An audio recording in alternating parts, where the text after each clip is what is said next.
I think Wiz is still the greatest of his generation. I think he's like No, I don't think there's an argument about that. So Wiz's brand is so interesting. Do you understand? Wiz not talking is news enough. Do you get? And when he talks, do you get? Wiz not saying anything. Small yash shake. Wiz not saying anything. It's a PR move.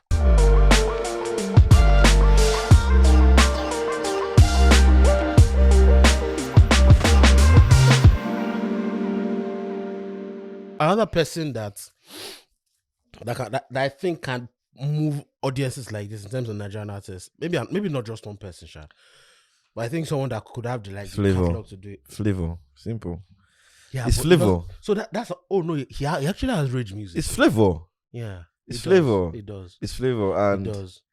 No, I actually think Flavor is even like established in the sense of, like, you know how P Square used to rock audiences back in the day. Oh, they are doing it again. Exactly. They just started it again. I think those ones are pretty set, but we were watching a Travis Scott video before I started this thing. Like, I want the Nigerian artists to make people go crazy like that.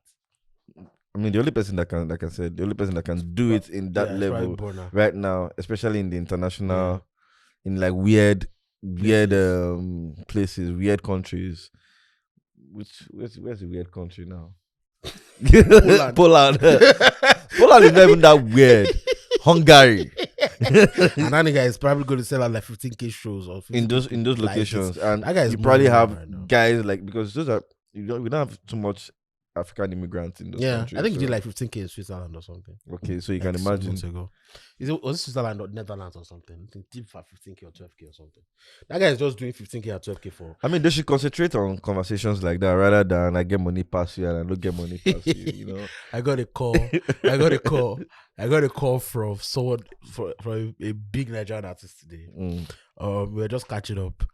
And the person called me and said, "Oh, I pray for you. You'll make $100 million." And that's on breakfast. I almost fainted. I screamed. I screamed for like Rome.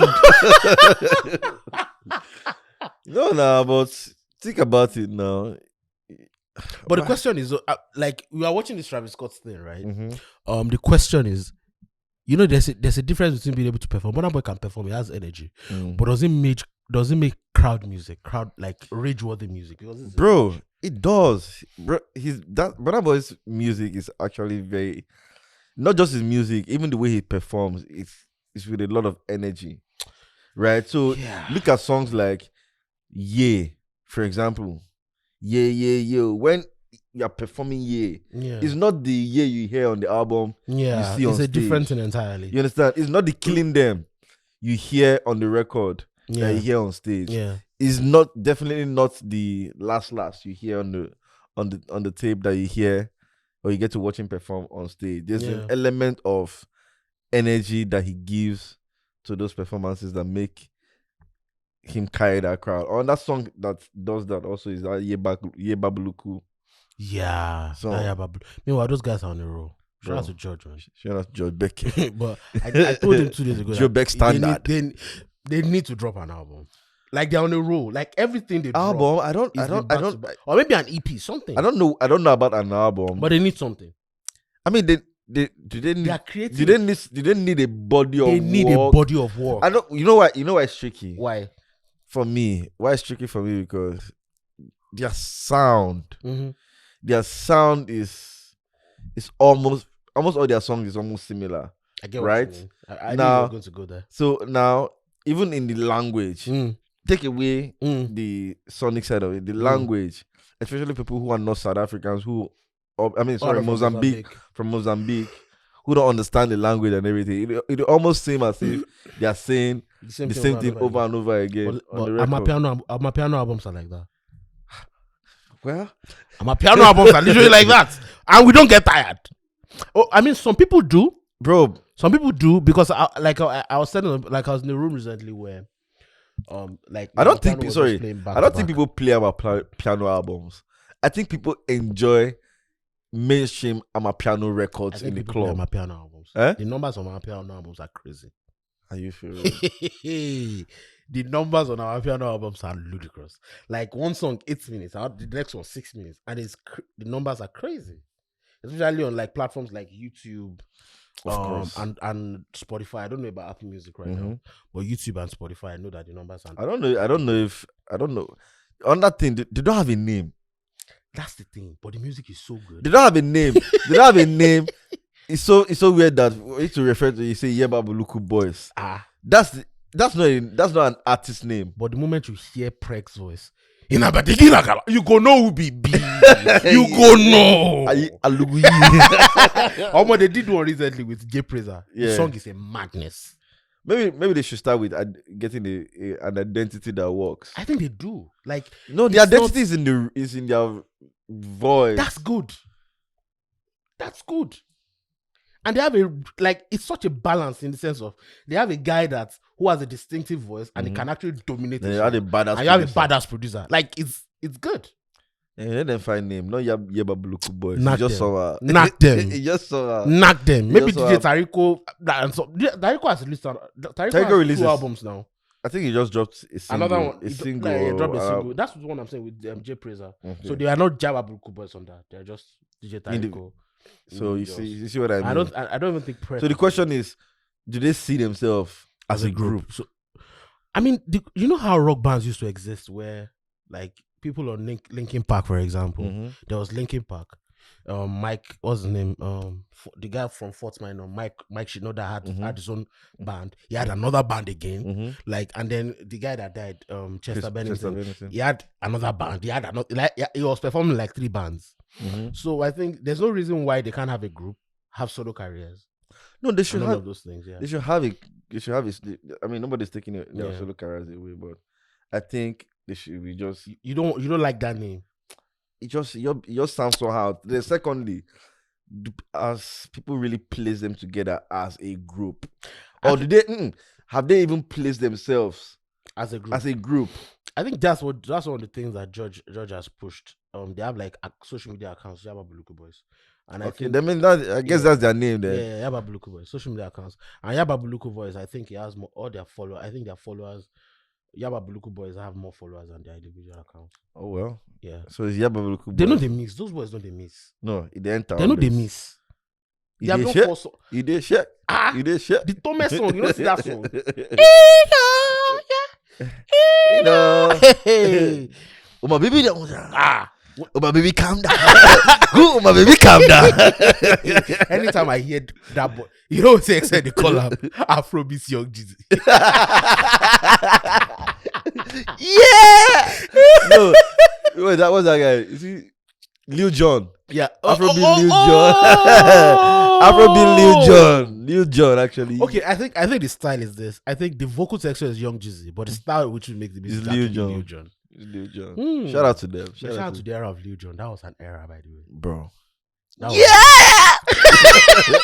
I mean, some people who know. Some of these guys. Oh my, that would be sad though, because I wasn't born in the era of like rappers from the 80s, and I know rappers from the 80s. That would be so sad if like a 19-year-old doesn't know Lil Jon. Funny enough, it's funny, and it's funny what you said. It's funny because even now they even have more resources. But the question is, do they know that these things exist? As we always say, ladies and gentlemen, it's election season. You have a responsibility to vote and vote the right leader. Please get your PVC and go out and vote on election day. Your vote counts. Your voice counts. The country depends on you. Please vote. Thank you. I mean, I think it's also, I mean, some of it is their fault, some of it is not their fault. You know, the reality that we grew up in, it was fashionable for us to go search for the information. The information wasn't coming to us. We had to go look for it. Yeah. But now they have so much information in front of them that a lot of them don't bother to go, and they are not educated by things from the past. And there's so much attention recession right now. And the attention span is so short or so dedicated right now that they are plugging all the things that are happening in the present in your face. That a lot of people are not bringing back throwback content. But another thing again, even present content. Yeah. A lot of the present content is still from things in the past, whether it's sampling, some song sampling or whatever and everything. So it's not. I think most people, especially younger people, like you said, most of them is not their fault. Yeah. But I feel like they should also be able to They should be curious. Seek knowledge. Yeah. Seek knowledge. Actually seek knowledge. What makes you stand out from your peers, fellow Gen Z guys is, and look at the people. If you even check your offices or whatever, you see that Gen Z guy that stands out always. Always, because he has context. And context is very important. It's very important in this entertainment space. You can't have a lot of conversations without it. You just be blabbing, thinking. Yes, now you just be making sense. Because I remember watching Forbes, like Lil Jon was popping out here, bro. Who give Lil Jon in Nigeria now? I'll say he's like, what's this Otumba Lamba? What's his name again? Slimcase. Slimcase wasn't even up to the level of Lil Jon. No, I'm talking about the same characteristics. And actually, everything. I think Slimcase is even more interesting than Lil Jon, but he doesn't have the same type of personality and presence that Lil Jon had. Lil Jon was a hitmaker. Slimcase is also a hitmaker. Lil Jon was a producer too. No? Lil Jon was a producer, was a DJ as well. I think was it a DJ? It was a producer. He wasn't a DJ. He was a producer. And he had that personality, that crunk shit that was. But that guy just looked like headline a whole genre, which is absolutely freaking crazy. Headline a whole genre. Anyways, how far? So what do you really think about coming back to the whole to fighting? I mean, before we even go ahead, we have not settled the conversation around if Nigerians make rage music. You know, there's a difference between a song that the crowd can respond to and actually rage music. I feel like there are some artists, not that I feel like, there are a lot of artists, especially. So I was reading an article about Prince today. Prince. Yeah. Prince. Okay. Of course, bro. Prince. Come on now. Yeah. I was reading an article about Prince, and now his 1980 album changed everything in the era of the 80s. And I was reading the article, and those guys were talking about how hard it was it was for at the time for someone like Prince, because it was making him so yeah, you know, he pioneered a genre, Minneapolis sound or something. Yeah. Which was like a blend of rock, funk, R&B, chill waves, like new wave, all those sounds, right? And the black people couldn't accept it because it was too white. It was too white. The white people, he was a black man, so they couldn't. It was stuck in the middle in a way before the album dropped. So, but every time he was performing, like he was not opening on the Rick James store, right? And he was stealing the show from Rick James, whose star was also kind of going down at the time. So what I'm saying in essence here is, for example, if he was performing a song like later after I released that, I was performing a song like Bambi, for example, with the guitar chords. That song is destined to make people go freaking fucking crazy. Yeah, it can make people go crazy, but I don't think it's rage music. Do you know the song that I think is rage music from Burna Boy's catalog? Last. Right, because it's angry. Like it's an angry. Yeah. Like I think Travis Scott makes music where he thinks about like performance when he's making music. I mean, well, I wanted to say every artist thinks about apparently not a lot of artists think about performances when they're making music. Not all of them. And I think Burna Boy has. I would like him to make some rage music. Imagine if Burna Boy made Rema's Are you there? Are you there? It would be a madness because you infuse that personality. Thank you very much. That's why I was going with Rema. I think he can make rage music. No, Rema is rave music. He's not even making it in this. I don't think he's tying into it as much yet. I mean, it's still young. How old is Rema now? Rema should be 20. No, it should be like 23. No, Rema is 22. Rema was 18 when he Rema dropped at 18. Yeah. Well, how old is 2019? It's 21. Oh boy. Wait. 2014 he was 13. If 2014 was 13, that means it's 22 now. 22 now, you're correct. Yeah. It's actually 21 now. You're correct. Yeah. It's 21 now. 21. Yeah, it's 21 now. Bro. Man, these kids. That guy is still very young. These kids. He's a kid. These kids, man. He's a freaking kid who is overachieving. That's crazy. Overachieving. Like he has one of the biggest songs in the world right now. I wouldn't say overachieving. So when I mean overachieving, like for a 21-year-old from Nigeria to have a record of that scale, of that magnitude. See, shout out to Rema. Shout out to Rema, right? And this is not a slight on him. This is me saying he can actually even do way more. Oh, absolutely. Right? I agree even with that 1,000%. So that's why I'm about the whole overachieving thing, because if you put Wizkid, our own Wizkid was 21. Yeah. Versus when Rema was 21. Then put the same circumstances that Rema finds himself now versus if Wizkid had the same circumstances then. Fair. Then you can then really ask that question. Is he overachieving? So he was born in a different era with different circumstances with different tools that maybe a Wizkid didn't have at the time. So he can achieve way more than Wizkid at 21. Fair enough, actually. That's not to take away the fact that he has done good for himself at 21. But can he do more? Oh, absolutely.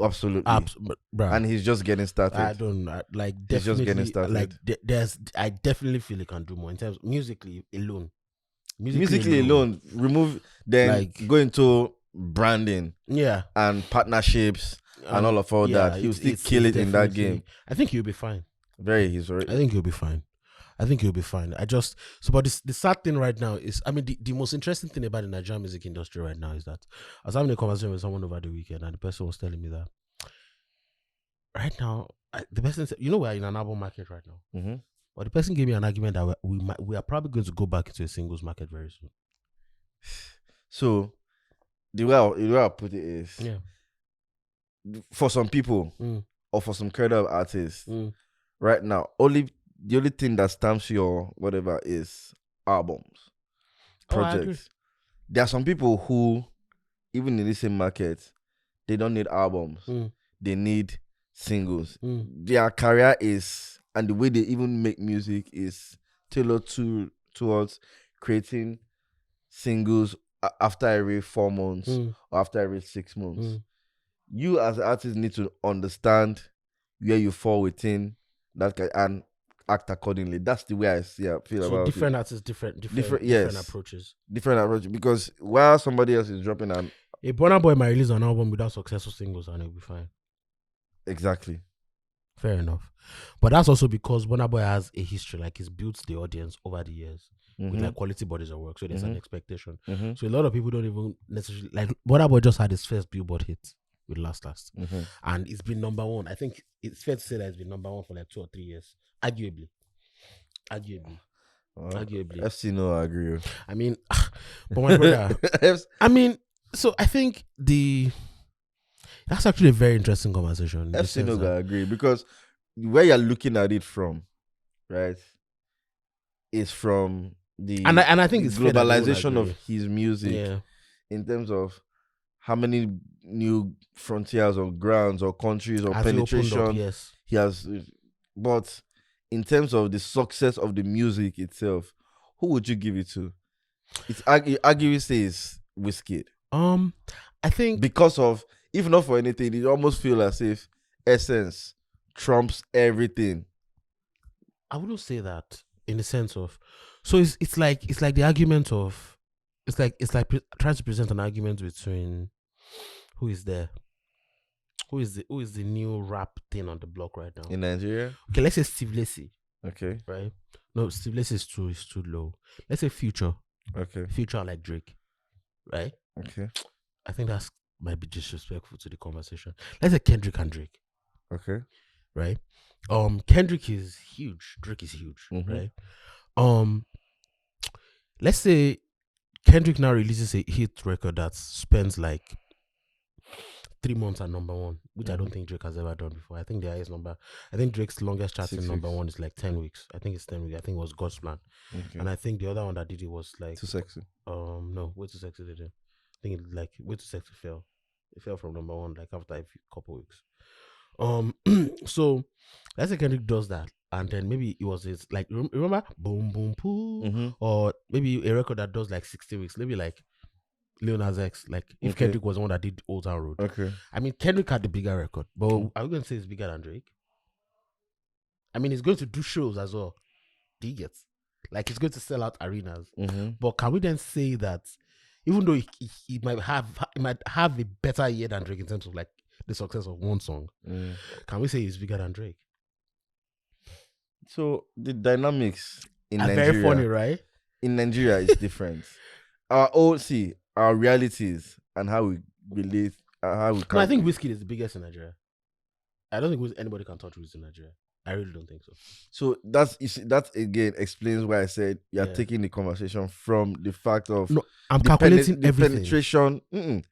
Just you're looking at just the you're looking at the what's the word now? The rollout of Burna Boy's global presence. I'm looking at the cumulative of everything. I will still give it to Wiz. I mean, that's fair. To be honest, I'll give it to, you know what I'll still Why? give it to Wiz? Why? Because Wiz may not have done. Okay, let me do it like this. You would agree that a lot of Burna shows have been PR driven. When I mean PR driven in terms of there's always like back to back, he's done this, he's done this, he's done this. I don't think Wiz publicizes his shows as much. He does. It just looks like it doesn't. It does. Not in the way now, but you understand what I mean. It's just that the success is the PR. Do you understand? Are you trying to say Wiz shows are not successful? No. I'm saying there's PR. It just doesn't look like PR because it's done so well.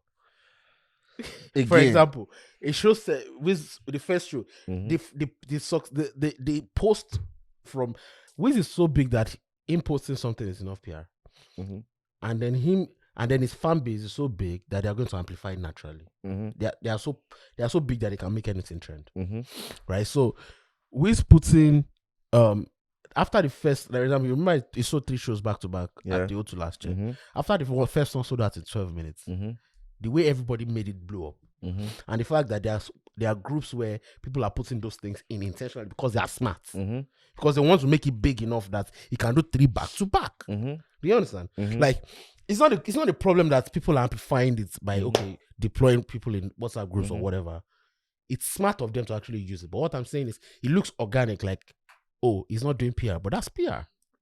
I understand what you're saying. That's PR. I understand what you're saying. That's why I'm still saying that to the general public. Okay, how do Burna shows look like they're more marketed than Wiz? I think that's the question though. First of all, he talks about it more. Him as the artist talks about his shows more. Then we also know, I mean, the PR agency. Yeah, obviously. It's out. It's very out there. Yeah. You get. Yeah. So we see what the PR agency. We who understand PR. Yeah. We see all their moves. Yeah. Whether it's the positioning and the placements in the American shows and everything. Yeah. You know those are clear PR moves. Yeah. They are not organic. No, as much. As much as, of course, he's the thing out there, but it's still PR involved. You not almost see the same thing with Wiz. So that's the thing. So Wiz's brand is so interesting. Do you understand? Wiz not talking is news enough. Do you get? And when he talks, do you get? Wiz not saying anything. Small yash shake. Wiz not saying anything. It's a PR move. And allowing everybody to be like, Wiz wants to release a song. Maybe a snippet drops somewhere. They leak a snippet. A Burna Boy might come on social and tweet it by himself. Wiz has not tweeted it.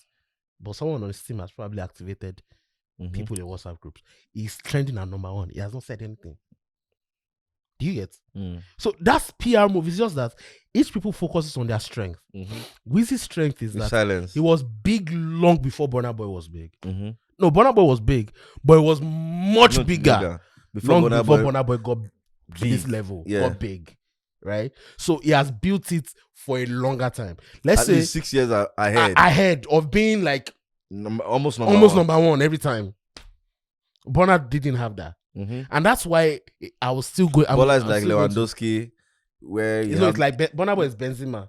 No, I'm talking about Lewandowski in terms of Ballon d'Or and all those things. You almost want to win. Yeah. So like Ballon d'Or where there's Messi and Ronaldo. No, I think in terms of like the conversations, I think it's like I think the analogy would probably be more like Burna is I think maybe Burna is like a Benzema. and Wiz is like maybe Suarez or Lewandowski because they were shining for a longer time. Benzema was like living Ronaldo's shadow for a while. He wasn't this guy. Then when Ronaldo left in 2019 or 2018, he just came into his own, like 4-year run and just explodes, right? But people like Lewandowski and Suarez, they've been scoring 50 goals like 6 years before Benzema was even scoring 40 something goals, like for Real Madrid. So I think that's the better but I like this conversation. So going back to this conversation that we're having, I think Wiz is still the greatest of his generation. I think he's like no, I don't think there's an argument about that. But you are talking about who is bigger now in that time frame, 3 years. In the last 4 years, right? I think what Burna did over everybody else was I don't think he even he dominated. I don't even understand. I don't think he understood what he was doing then, but I think the power of albums and giving people an experience via albums changed everything. Exactly. It changed everything. From the outside. It started from the outside album. I actually think it started before then. Like, for example, I was speaking with somebody in I think that was 2020. Just before the album dropped, someone that was pretty close to the team. And what the person was telling me was, the good thing that Burna did was, while Wiz and David were performing at bigger venues, Burna was performing small shows, like really small shows. Like Wiz and David, when Wiz and David was doing proper show, proper venue, shout out to Duke, our guy.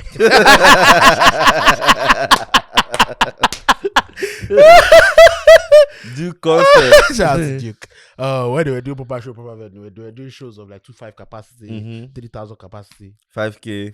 Burna was doing 700, 500. Exactly. And then when he built it up to 11, for example, in 2016, when did the outside drop again? January 2018.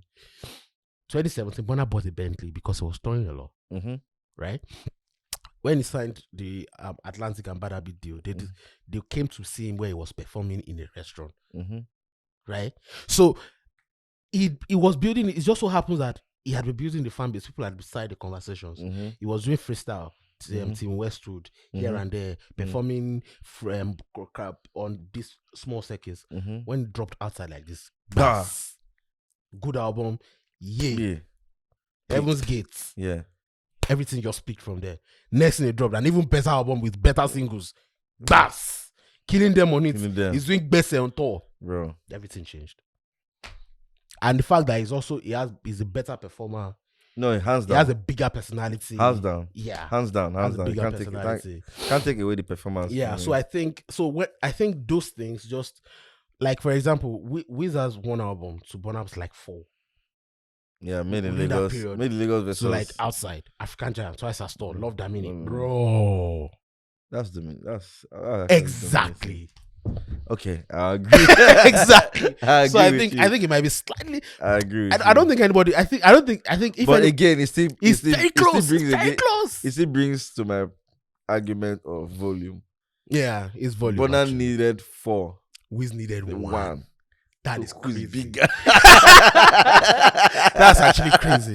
That's crazy. That's a very, very good point, actually. It's just like the same thing I talked about Rema. Yeah. Versus Wiz. Yeah. Yeah. With the same 4 albums. Who go kill him? But it's nobody's fault that he didn't release 4 albums. But the question is, was Wiz in the right headspace to even drop that album at the time? I don't think so. I don't think if he had dropped, I don't think if he had dropped an album in 2018, I don't think it might have. Sounds on the other side must have fucked his mind up. I think he was a victim of the time. Of the time, yeah. Fucked his mind up is in the sense of not because he went there with expectations.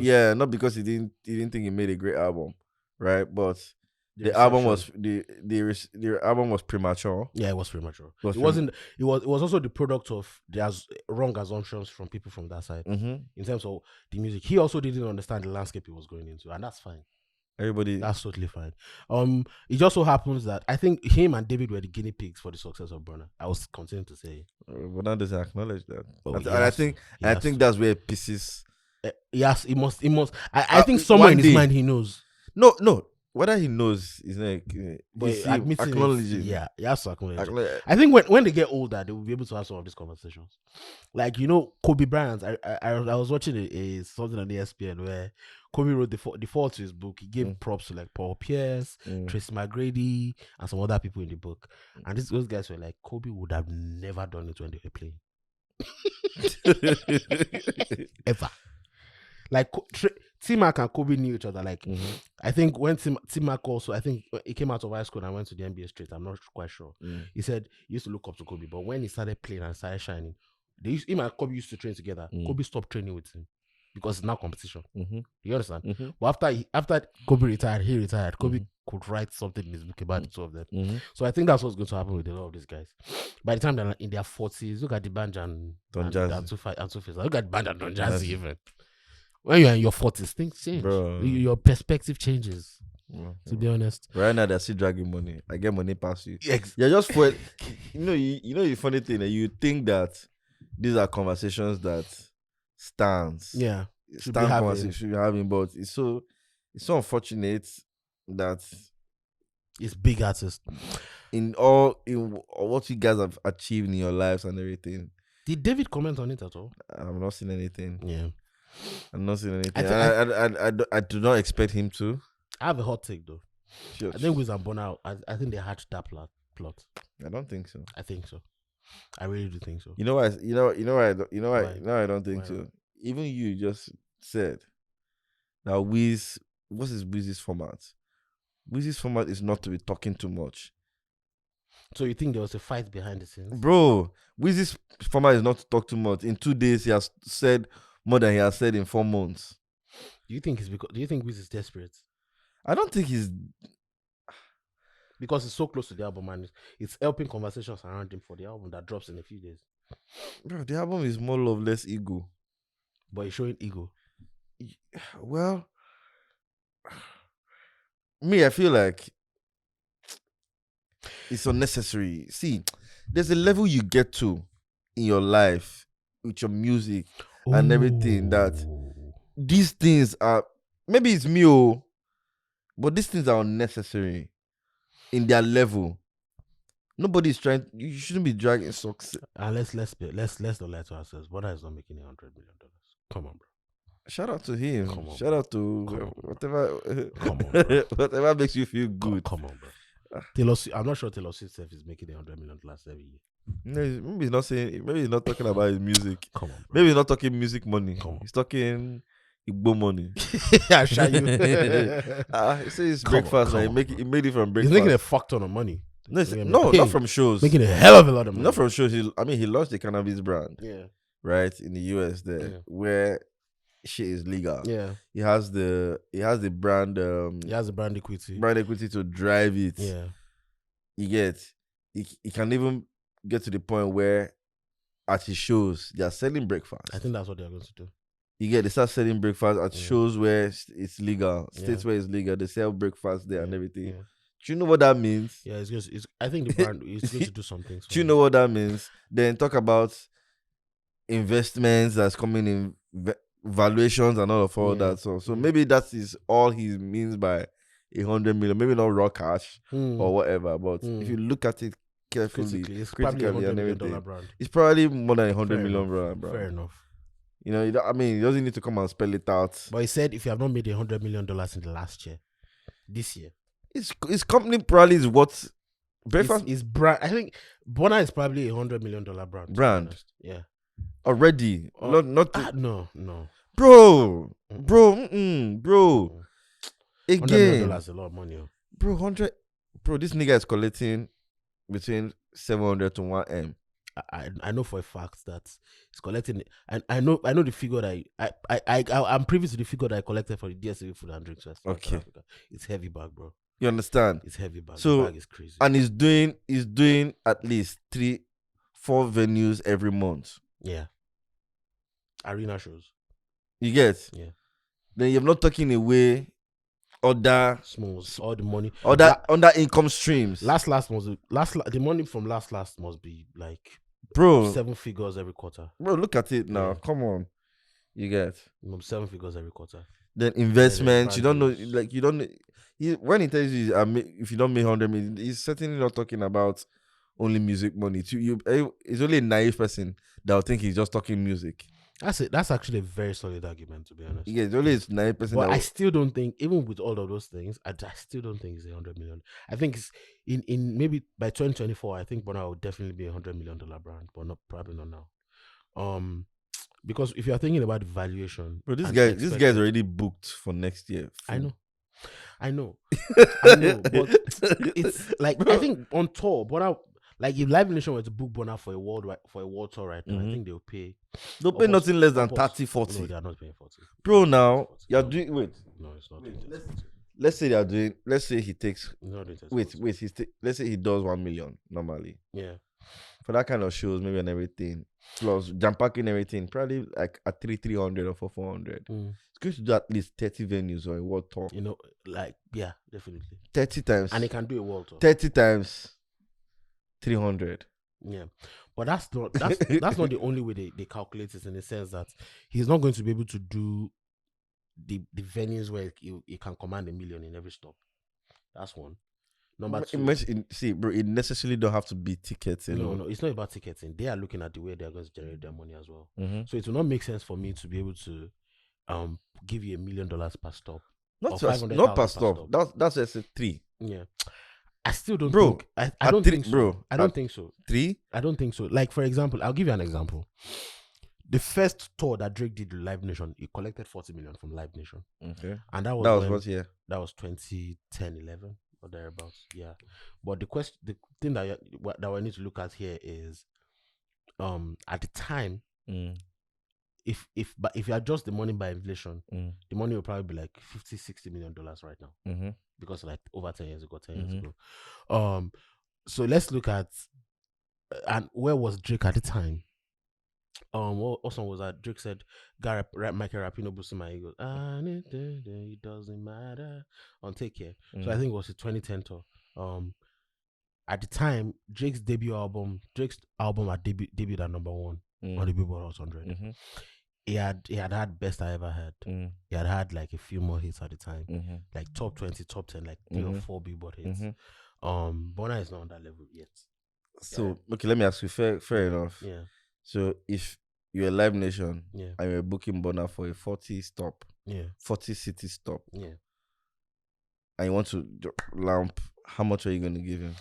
I think right now on a tour, because he's a, let's not get it twisted. Burna is a global star. Let's not get it twisted. Wherever Burna Boy goes right now, I think he's going to do 5K at least. I think so. But the thing with, bro, that guy what's 5K? 5K is too small now. No. I think there are places where Burna might not be able to do more than 5K. Bro, I think there are this same Burna. Yeah, I think so. Nah. I think there are places where he might not be able to do more than 5K. But the difference is, it's also about like where they are targeting. Actually, you're right. I think Burna will do 10K everywhere. Every fucking place. Yeah. I think he'll do 10K everywhere. I can generally say it's like Nigerians alone in anywhere, bro, give him like 5-6K. 5-6 first. Yeah. That's true. So 10-10. That's true. You're looking at 10K for a 40 stops. Yeah. And you say you're not going to get at least 300 per. They're also going to abridge it. 300. I said 300,000. Yes, now. Stop.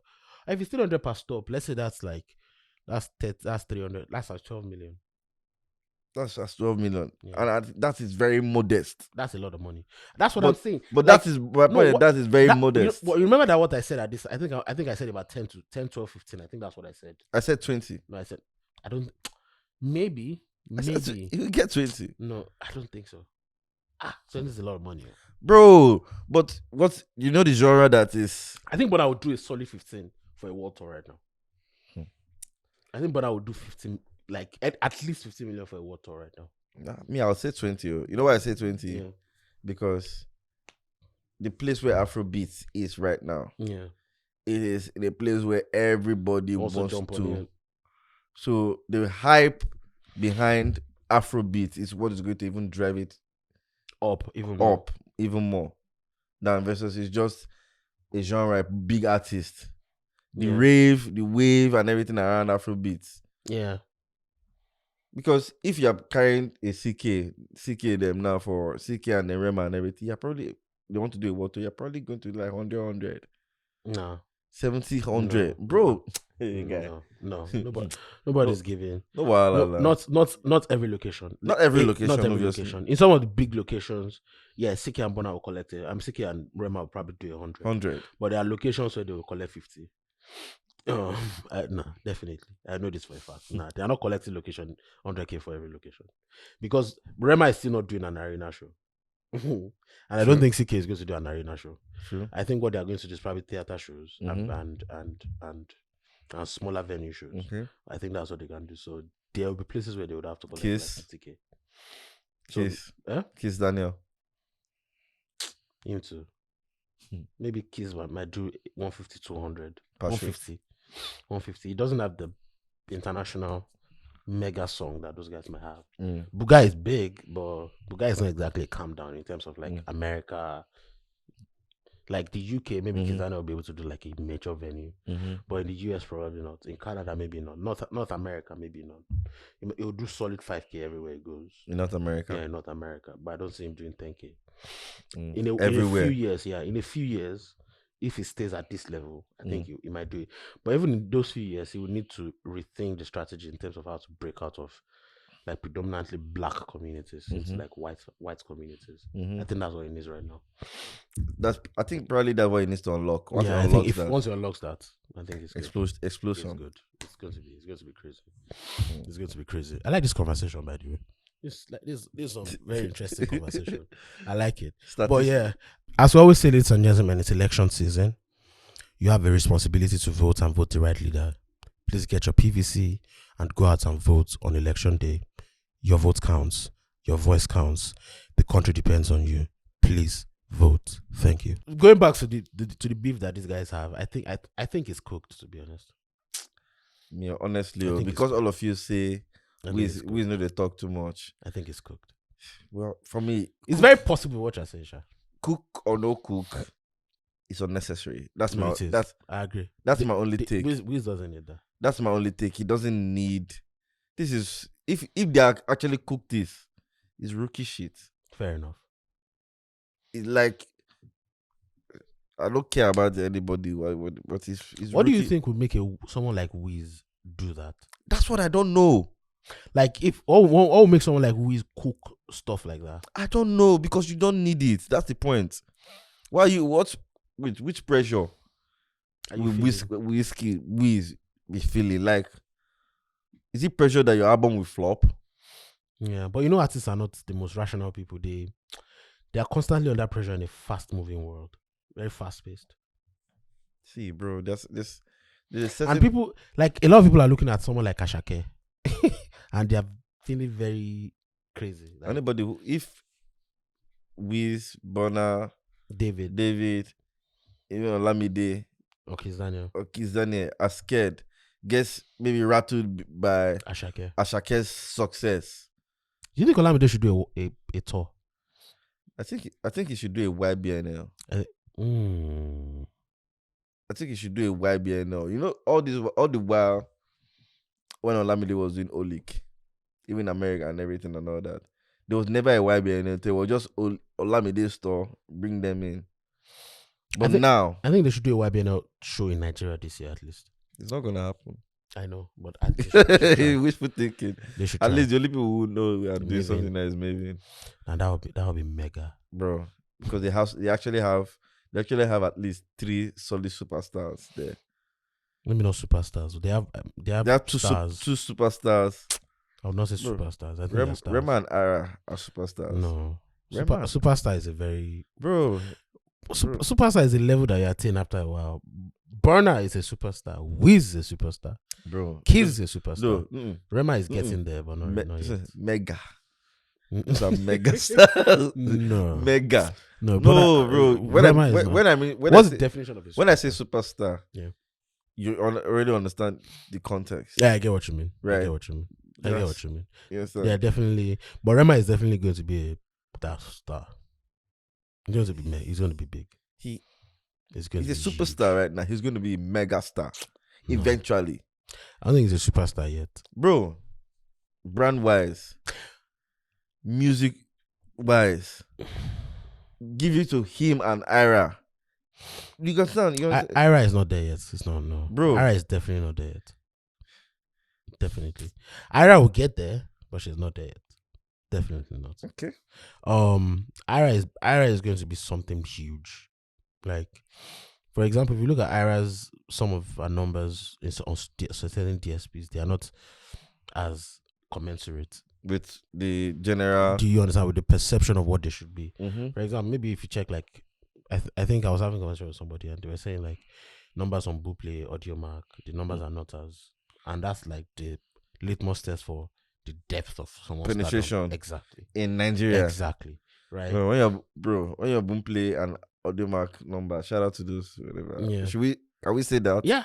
Okay. When your numbers are mad in those platforms, you are penetrating, bro. You are the shits. Trenches. Yeah. They feel you. You did there. Exactly.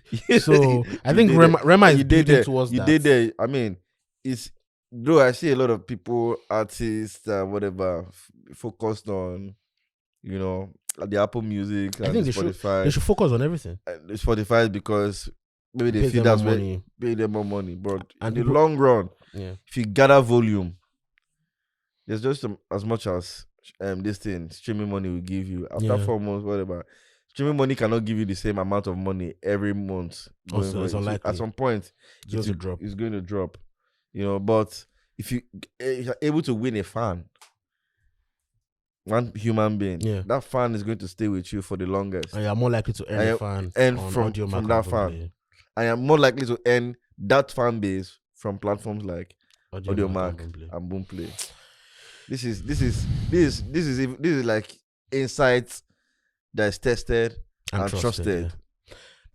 Yeah. So I think a lot of people, I don't blame them, Sha, because like there's also the problem with a lot of these people signed to foreign companies where a lot of people that don't exactly understand the market where these guys are coming from trying to make decisions for them. I also don't blame those people who are trying to make decisions because I have to make money. I put money into you, I have to make my money back. And I have to also make the same money. Funny enough, they don't really care about your performance money because most likely you didn't sign 360 with them. Yeah. So yeah, it's most of them are not signed to 360. I mean, some people are. Some of course. But so yeah, what we're talking about so they just want to make their money back because one song these days can be making people like 300k per quarter. Do you get one song? One song. Maybe you enter. Like one. Enter. Like look at Calm Down, for example. Only God knows what Maven is cashing out right now. Even this young boy, what they call him, this Manchala boy. Only God knows how much he would have made if he hadn't pulled the song off. If you're very stupid. That song would have gotten to at least like a solid 20 million on Apple Music. Easily. Yeah. He would have done it. And that would have been some very good money. By the end of the year, it could have done. And that would have been freaking good money. Bruh. The guy dropped a new song. What do you think about it? I don't care. Which one of them? The one that used to wear diaper. I mean, the FA guy, not the FA itself. FA more. Sorry, bro. Don't disrespect my OG. Nah, don't disrespect my OG. I would never do that. I would never do that. Shout out to the OG. What's the FA? Kata. What sort of name is that? It's Carter. Is it Mr. Carter? Now what? Now what? Now what? Now what? Now what? Now what? Now what? Now what? Now what? Now what? Bro, he dropped a song called it KB Super. I saw that snippet on Twitter. All I could just do was sigh. And those when know me on ground, know waiting I go don't talk for ground before I sigh. Yeah. Sigh means I can't see this shit. Please, bro. Don't use your own to commercialize me, bro. No. That was it. It's terrible. I think that boy is very. It's terrible. I think the other boy is very good. The Tiger guy. Yeah, the Tiger guy. Honestly, I don't know much about those guys, but it's quite good. I know a lot of people that have been following his work for like 2 years, and it's quite good. It is the song like in the middle of that drama. But what do you think again? Let me ask another question. What do you think again around DSPs, streaming platforms, and all of it? You're just jumping on most of all these viral guys and everything, because I'm of the opinion that stuff like that kind of adulterates the ecosystem as far as what's great, what's coming out. Yeah, what's Baba, like I was saying the other time that we didn't complete. I think artists, before we forget that, I think artists need to focus on everything, like across all the streaming platforms. They should have a plan for all the streaming platforms. And I think the good thing that someone like Ashake, before I jump into the question, the good thing about someone like Ashake, I think Ashake is going to reorganize how people make music again in this landscape. How do you mean? While everybody was confused about how they want to make music that's going to Nigerians are going to like, but their labels are making them make music that their foreign people also like. Like, so the music at the end of the day has very limited appeal. And here was a guy that didn't even give a fuck about going international or whatever. He's just a land bedu. Do you get? He's just a land bedu. And now he's able to have the audio mic, the boom play. He also have the Spotify. No, the Spotify is not, maybe it's probably not as strong as the Apple Music, and the YouTube is quite good. Do you get? And now it's gone international with it. I think it got to number 1 on Apple Music album starts in the UK, which is crazy. And then the album debuted on the Billboard 200, which is crazy. He wants to do a Wiz. Like, it's crazy. And he wants to do a Wiz, 3 back-to-back shows in London. I think they should actually do another big show after they're done with these ones. Yeah, but the venues are bigger than are smaller than the Wiz venues. Obviously, not the Wiz. Like, I think this one's is 10-10. I think like, or 7-7. It's like 5-5, like 5-5.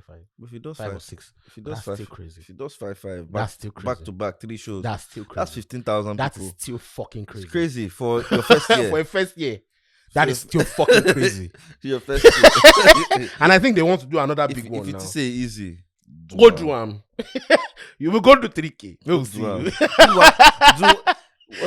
What's the name of those O2s then? You know that time we say, I sell O2. Which one? Is it Indigo or Brixton? I sell. Is it the 500 O2 or the 2K? Everybody sells.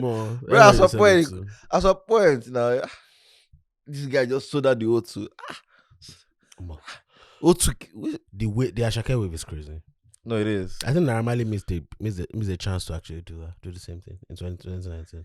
Especially we felt like he couldn't travel. He was on bail. Yes, he was on bail. What do you think about Malian music as a label? My brother, they need Jesus. They need Jesus. I'm not going to say much about it. I know some things I can't say here. Okay. Yeah, they need Jesus. I think it's a very dicey conversation. Let's stay on the business side of things. Yeah. Forget about the personal. I think the first thing that they need to do in that label is change their approach to music. They are churning out the same thing. Okay. They're churning out the same thing. It feels like same old Lamba. I heard from a very reliable source that the person was like in talks with them at some point.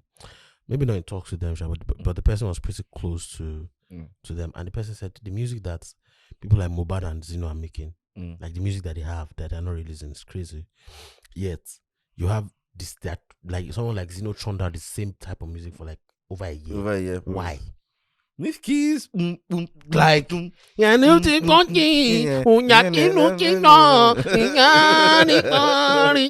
like, bro. Are we joking here? You get so. Yeah. I think number 1, the music needs to change, man. Okay. If that means getting someone with actual ears on the team to rework the sound, I think you know. But the problem with them is that the numbers on those songs are not bad, so they don't really give a fuck. That's the problem. What do you think? I mean, it's not far from what you say. First of all, like you mentioned, the music. Yeah, that's music. Number 1 thing. It feels like when you hear Malian music, whether from the individual artists, right? You hear Lesky music and it sounds like the same. You hear Naira Marley music, it sounds like, oh shit, sorry. Yeah, it's fine. here in Naira Marley music, it sounds like the same thing, you know. So that has to change, and that would change by really hiring people actually have ears. Professionals. Do you think artists have too much freedom these days? Do you think artists have too much creative freedom these days? They've always had creative freedom. No, not always. No, I'll say what I mean is that what I mean by that is how many artists really are signed to labels in Nigeria? Not a lot.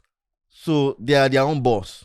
So here's the thing: a lot of Nigerian artists have always been like signed to labels. It's just that, for example, that article about Prince that I was reading, Prince negotiated like proper creative freedom in 1979, and I think it was like the second black person to have done something like that at the time. That's what I read anyway on Pitchfork. I think that's what I read on Pitchfork after Stevie Wonder. Yeah, and that was like an anomaly at the time because remember, and I will always refer back to this song Pound Cake Drake. Remember the vocal cut at the part of Pound Cake that said back in the days, back in the old days, we used to have the A&R come in tell us how to do it, what to do, and how to do it. But now we just have goes to the studio, we have champagne, of course, and we're making the music I wanted because we got a ball, right?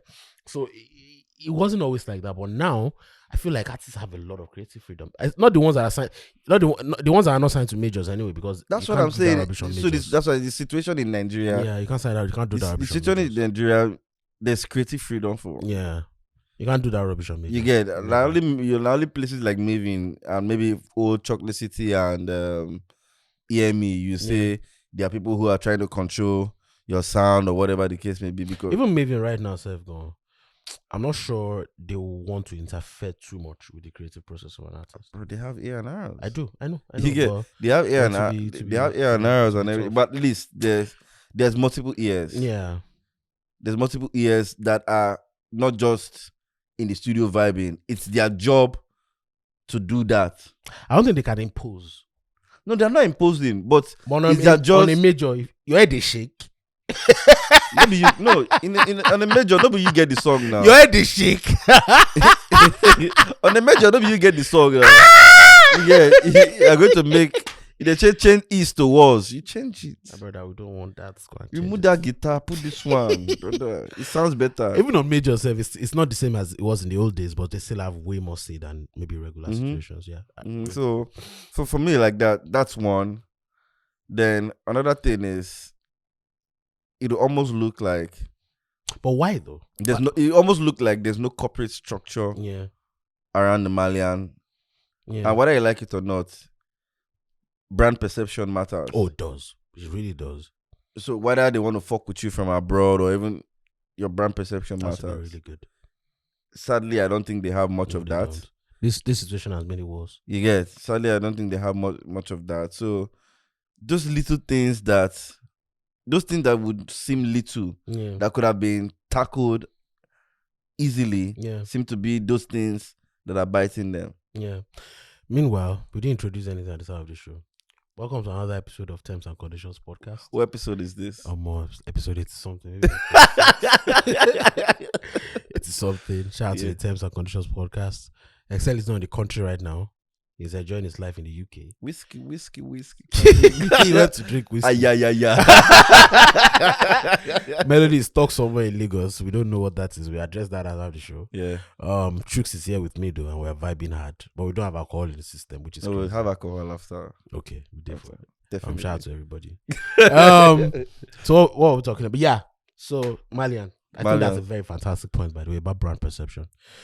I think the currency that whoever gave, I think Sony, I think it was Orchard that Naira Marley got.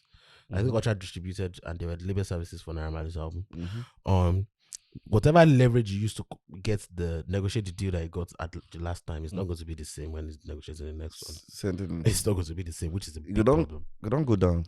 Yeah, which is a big problem. You don't go down. The leverage is reducing fast. And that's sad. Because of like people getting comfortable. Because the truth is that they've had hits. Yeah, they have. Bro, KPK is one of the most hardest.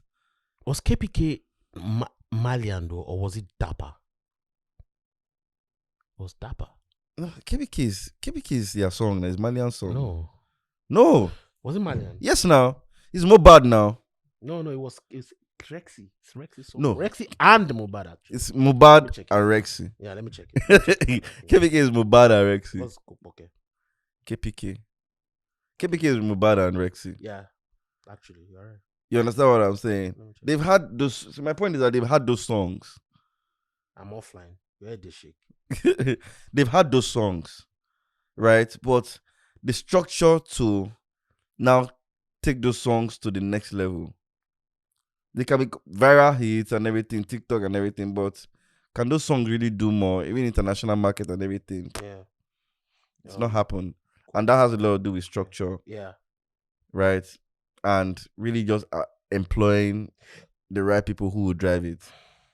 Right now, it still looks like it's vibes and inshallah. Oh, yeah, absolutely. It really does look like that. Let's not. It really does look like that. We do not know. And I think another thing, labels. Yes, no. It's I think it's Lab NG and Dapper Music distributed. Yeah. But the song, but the rights, even if because it depends on what they agree to, because Mohbad was already signed to Malian at the time, so they must have some rights to it at least. Rex is Itlab, by the way, and Dapper is the other one. Oh, okay. Yeah. Anyways, they must have some form of rights to it. Anyways, whatever the case may be, shout out to them. Yeah. All I know is that they need to get the structure right. And I think even with a lot of other labels, right, it would seem like independent labels in Nigeria are avoiding to look like a structure. I don't know. Maybe I may be wrong. I don't know if you understand what I'm trying to say. They look like they're moving randomly. Yeah. That's what it does look like. But it's not. My point is that it's not supposed to be so. Yeah. To the point where you're even trying to reach out to some. You're trying to connect to a label. You do not know who to reach. Yeah. How to reach. You get. And even when you reach themselves, there's some people don't respond to emails and everything and all that. It's very random. You send an email to somebody. It's taking 4 days for them to reply you. They might not even reply. To reply you. Nobody does business like that. Yeah, it's very random. Yeah, so you say you think it's. I think there's also a lot of delusion in the building. No one said they now. I don't blow. I don't blow. You have to find. Naira is huge. Let's not get. No. Of course, he's a whole movement. He's a whole movement, but the business. The movement has even slowed down, kind of. That's not lie. It has. If the album had worked, yeah. No, the album no go where. Didn't work. The album no at go all. where. The album no go at where. all. It no go where. It no go where. It no go where. It no go where. No work. It no go where. It no go where. Even and I'm sure say them themselves no. Yeah. Because they didn't even promote the album further. Yeah. Oh. Do you know? I was having a conversation recently. One of the ways to know if an album worked or not is not by the streams. How is the album getting serviced? That's how you know. If the album is not getting serviced, the artist said don't move on. Yeah, everybody don't move on.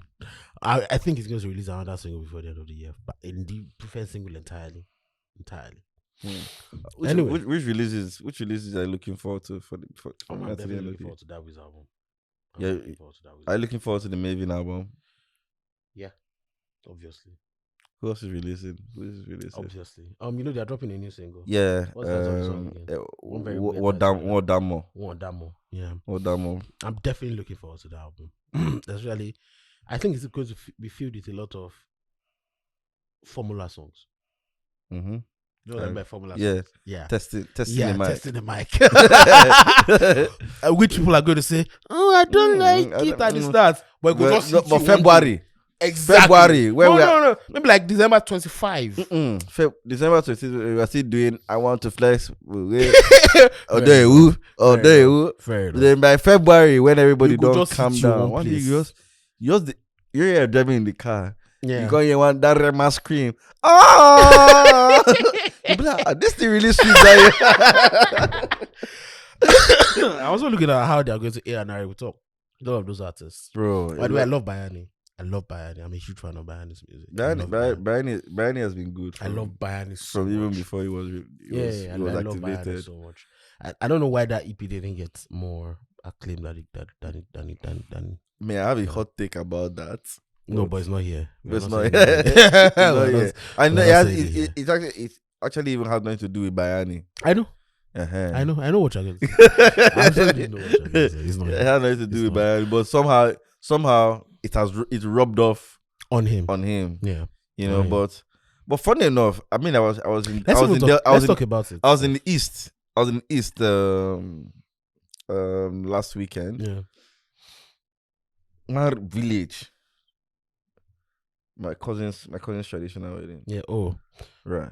Did you bring Banga back? No, Banga. SMH. All Nigerian men do is lie. Continue. Why would they carry soup? Dude. So, we were just there, and all of a sudden, Bayanese music comes up. Which one of them? Body. And the body this your body. I was like, oh, this song not reach here. Like, if you know this, if you see the setting, can't hear the song we play. Yeah. Now the mainstream songs, they feel make them into that kind of locality. Yeah. That's another thing, that there's a Lagos illusion. We don't understand. Like Ashake's album now. Someone asked me yesterday, do you think Ashake's album is clear now? I'm like, no. People in other parts of the country are just he just a knock them now. Please continue. You know, so it just gave me a sort of insight. Like, if this guy, this DJ, right, and it's a DJ mix. Yeah. The DJ is mixing. So I'm like, if this DJ, out of all these mainstream songs and everything, you can find Bayani and bring him, shows that the music don't penetrate well. Small. Yeah. So shout out to him. I'm looking forward to more things he has to do. I have a very hot take about that, and I think I can say it, but I don't think I should say it, because I don't know if I should say it. Okay. Because number one, I don't want to ruin business opportunities. Mm-hmm. That's the major reason why I don't want to say it. But I think one of these days, bag. Don't fuck up the bag. No, not for myself. Not even even for them. I mean, that's just don't fuck up the bag. Idea. I think that what I think is happening is different entirely. But if I examine it properly, I feel like it's not going to do any harm. Even if it's going to add more distance to them, I'm going to definitely talk about it. Especially maybe before their shows or their albums. I'll be facts only about it. And to be honest, it's not a negative thing. It's just they're making a business decision as regards how it affects their business. And I don't think that's a problem. Anyway, there's something called Chux. There's something called something pregnancy. What's the name of the pregnancy again now? Oh, we're talking about pregnancy. I'm coming. Chux. So there was this. Let me play this video for you. I'm coming. Where is it? That's the video. Yeah. So this girl, she says, I was a sophomore in college. I went to the hospital thinking I had appendicitis. Doctor didn't know what was wrong in the ER. While they were there, an ultrasound. While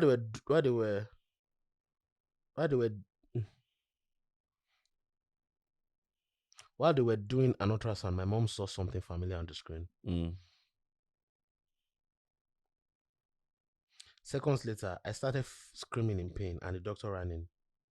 It was a head. I rushed to give birth.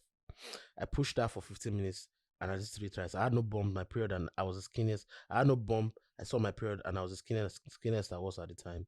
2 weeks later, I had a baby, a healthy baby. That's the story. You know, that's like a thing now. I've seen stories like this, like 4 of them the last. I remember 2 vividly, but I've seen more. Now I'm trying to understand how there's no baby bomb. So they call it something pregnancy. There's a name for it. I mean, if he exists, there exists, I guess. You know, cryptic pregnancy. Cryptic, just like the name, just like the name, cryptic. Yeah, you know, cryptic pregnancies. I mean, I know I've seen people who really don't have big tummies and everything, like very like. There I've also seen some people like who are like, even at their 9th month, month 9, they are still very agile, as if nothing did there and everything, you know. But like this ones don't even know they're pregnant. That's so. No morning sickness, no symptoms, no kicking, not like you literally did not go for antenatal. You don't even know that you're pregnant. That's what it means. Like, and whereas some women, Well, bro, shout out to women. There was another story that someone told on this place that. Let me play what the girl actually said in the video. If they are not good, I don't think they should ban us. Here's what she said. The time of how Frat Baby came to be. So they're calling the baby Frat Baby. Right now. I don't even know how to start this. So basically, on November 7th, around 12:30, I had really mild period cramps.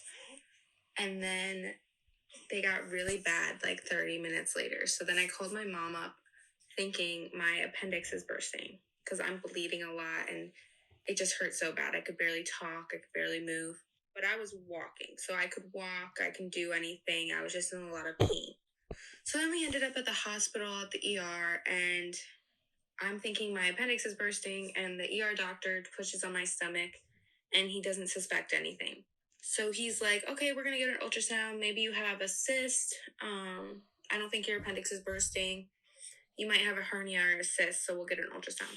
Next thing I know, I'm screaming in pain. And you see like little feet on the ultrasound. And I start screaming so loud. So then the doctor comes in, looks, and I am 10 centimeters dilated. I was then rushed up to labor and delivery. And 15 minutes later, Frat Baby entered this world.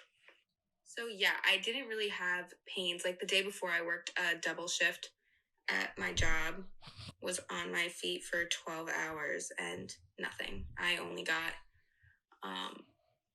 contractions, I guess. That's basically it. My own problem is if God wants to punish you now, you are sleeping with someone. You are sleeping with someone that you had no intention. You don't even see a future. Maybe the only reason why you're sleeping with them is because the box is fire. You know, there are situations like that. Let's not lie to ourselves. The box is amazing. What are you talking about, bro? There's no future. Yeah. I maybe you find them attractive. There's no light in the end of that tunnel. It's all dark. That tunnel is in the north.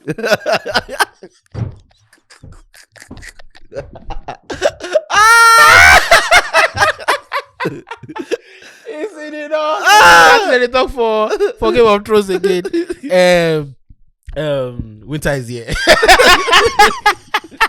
Now night kick there, bro.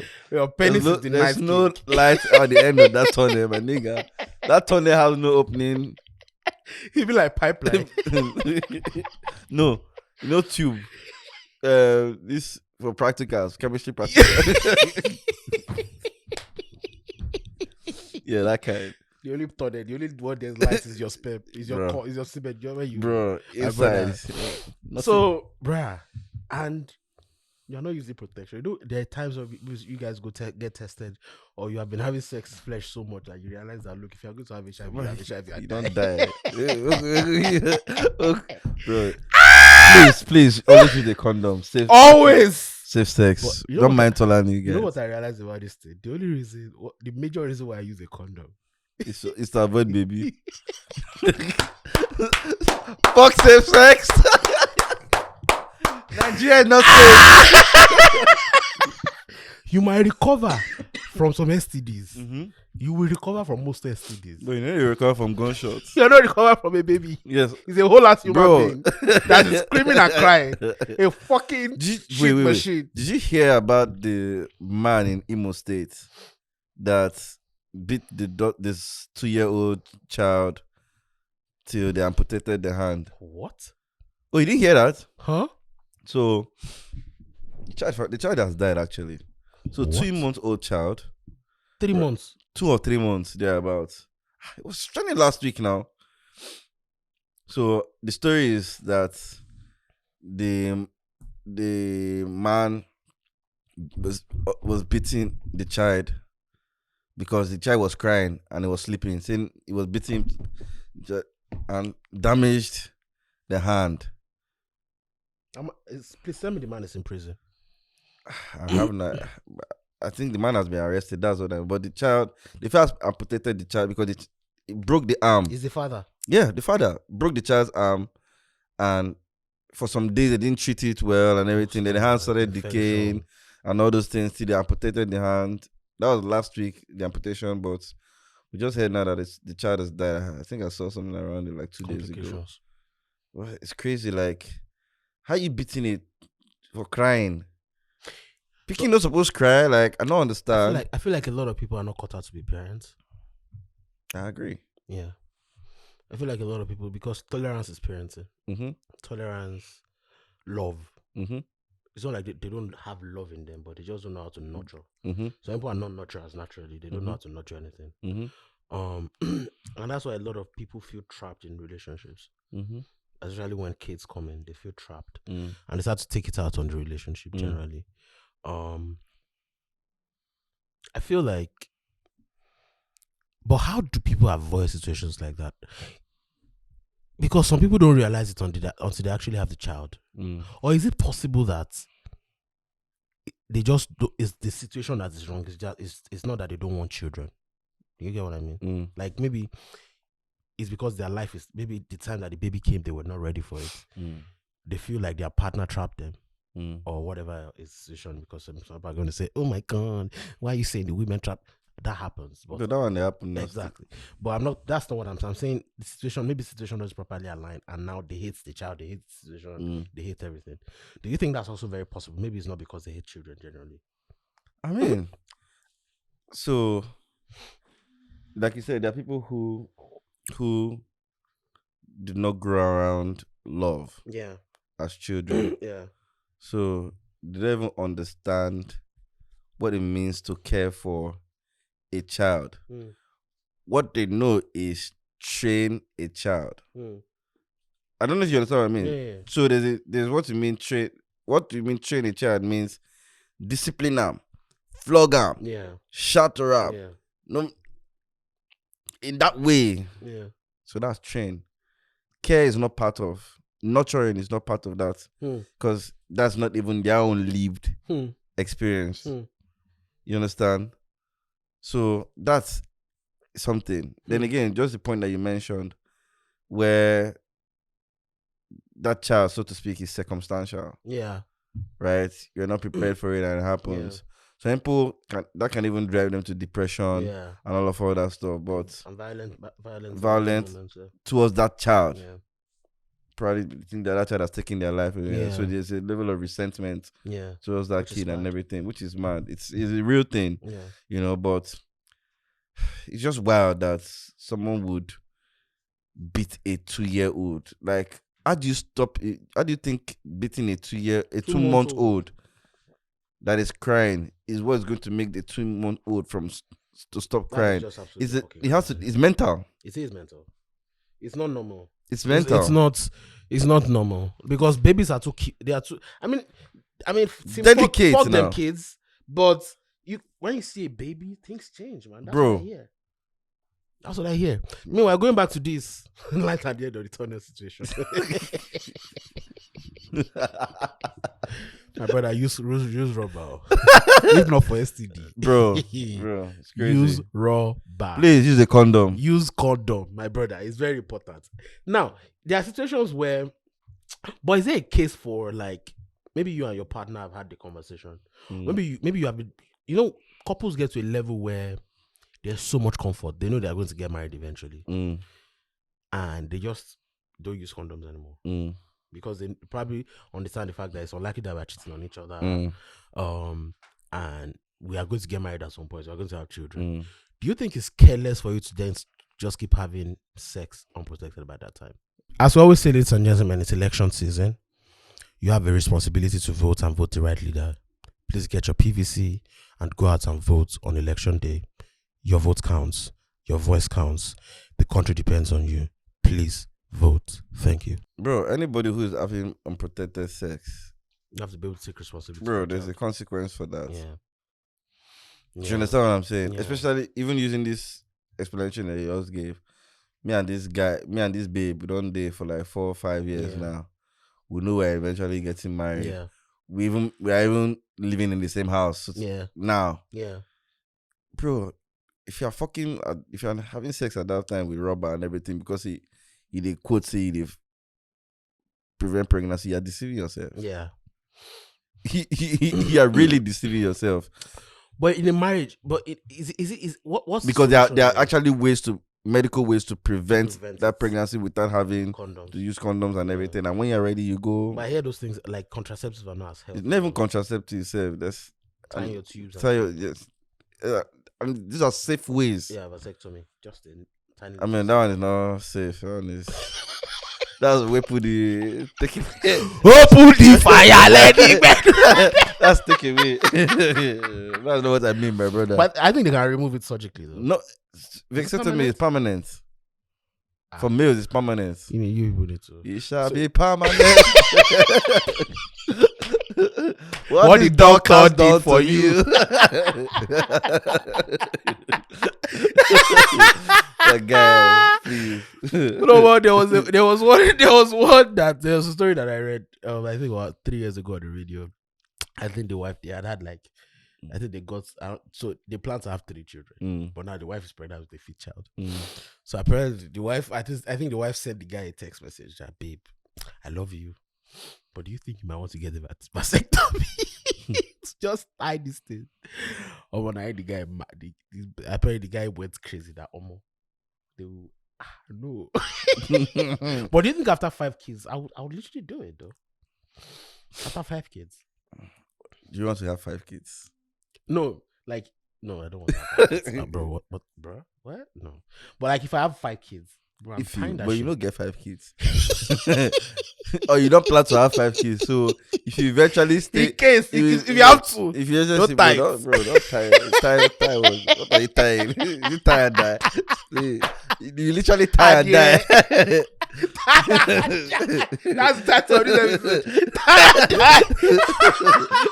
You tie and die, bro. Guy, leave me. Stop. Tie and die. Stop, I beg. Oh my God. But yeah. I mean, whatever happens, I feel like people should take responsibilities. Yeah, I agree. Whatever outcomes of their actions, Yeah. If the kid comes, I mean, I don't know if abortion is not legal in Nigeria, right? Yeah. Is it legal? No, it's not. Definitely not. So, definitely not. If you don't want to make it, I mean, just do what you gotta do. Yeah. But nigga, or better still, yeah. I mean, use a condom from the onset to save everybody the stress. So Davido and Chuma are back together. Casamigos. Assurance. For my amigos. Assurance. Bro. Say Assurance 2020 did not. COVID not kill Assurance 2020. That hashtag was already there now. Oh my God. So a lot of people are excited to see Assurance back to back. Now this stupid guy, why I need to sound. Which guy? Uche Maduagu. That guy is so stupid. I go if I catch that guy. I think that's big. That's possible. That's possible. Like, there are some nuisance can be fun. Yeah. Like, for example, James Brown is kind of a nuisance, but it's so fun. Bro. Like, it's amazing. That guy's it's entertaining as fuck. Bro, I love Prince Brown. Bro, James Brown is amazing. He's amazing. But it's a nuisance. Do you get? Fucking nuisance. But Uche Maduagu, I go beat that guy. You don't understand. That guy just opens his mouth and says the biggest types of dumbest shit. The dumbest types of rubbish. Bro. Let me check this platform. I'm coming. What platform? I want to try and read what he said out. Okay. Yeah. If I can find it. I feel it's on my story, right? Yeah, I think it was your story that I saw it. Okay. Like, it's so ridiculous. That boy needs Jesus. You need beating. You need beating. David came back when his music was not progressing, and because I prophesied. Oh, good, they kill you. I prophesied. Bishop. Abado Bishop. Please go on. I prophesied without chairman no Grammy. Now personal interest to win Grammy makes sense. Doketam. No woman go tolerate what Chioma endure. She's my sister. She deserves more. I'm happy David realized he made a mistake. But until he marry, I'm no Grammy for him. I feel beat that guy. That's such a stupid. God, bro. I think that guy must have announced that it's gay like two or three times and taking it back that he never said it. I think I must have seen situations like that. He took it back. Both times, I think. Yeah. Okay, because I always knew he started this gay nonsense talk since like before. He used to be best actor in Nigeria. Yeah. Oh. That's premium Uche Maduagu now. 2017, 2018, 2019, bro. Best actor in Nigeria. That was his. That was Monica. It's Monica, best actor in Nigeria. That's what he calls himself. Award-winning bro. I've not seen a movie. That guy has acted. Have you seen any movie that Uche Maduagu? No, bro. No, definitely not. So again, it's still. I mean, so how did they attain this level of notoriety that? Or notoriety? How? That people write about him. That people blogs carry his shenanigans. I have a hot take. I think one of the downsides of social media is, and the downsides of like reactions is a delusion. Okay. I think when people say rubbish for so long, it becomes part of their inner fabric, and they don't know how to align it with reality. I understand what you mean. I think that's what's happening to this guy. Meanwhile, another person went on Twitter and tweeted this thing. Are you wondering why Davido came back? A girl like Choma is extremely rare to find anywhere. 99% of Nigerian girls would have used Davido's name to chase clout when he left. There is no way you wouldn't hear that his penis is like a broomstick and ejaculates in 20 seconds. When he looks at a woman undressed, many media interviews have been granted. Wait, is he a female saying this? No, he's a man. Many things would have been written on Twitter. many sheds would have been shown. She didn't do any of this. People even literally tried to push her to say things, not on one or two occasions, but she totally ignored. Do you know what it means to have a person like Davido break up with you and you don't drag the hell out of him? That would have meant more popularity, more brand endorsements, more money. She let all slide. What is more, she didn't mess herself around. Davido realized that he couldn't meet a woman like that anywhere. Most men love mysterious women. True or false? I don't give a fuck. Bro, like, you know the funny thing, right? Why is it that it's the people, I mean, one way or the other, we could say people like us, to some certain level of, we are even at least directly aligned with most of these people. I know some personal things around them. Yeah. You're not going to see, bro, did I see you give a hot take like this, bro? You know me, I'll fucking call you and ask you what the fuck is wrong with you. God will never allow that day to come. So my point is, why are people so, you don't know Choma, you don't know Davido. Like, why are you so analytical about some other facts and spitting as if you have authority? Yeah. I keep saying for the amount of work we will do for industry, I really don't care about people certain things. I think I have a few things to say about this in the sense of,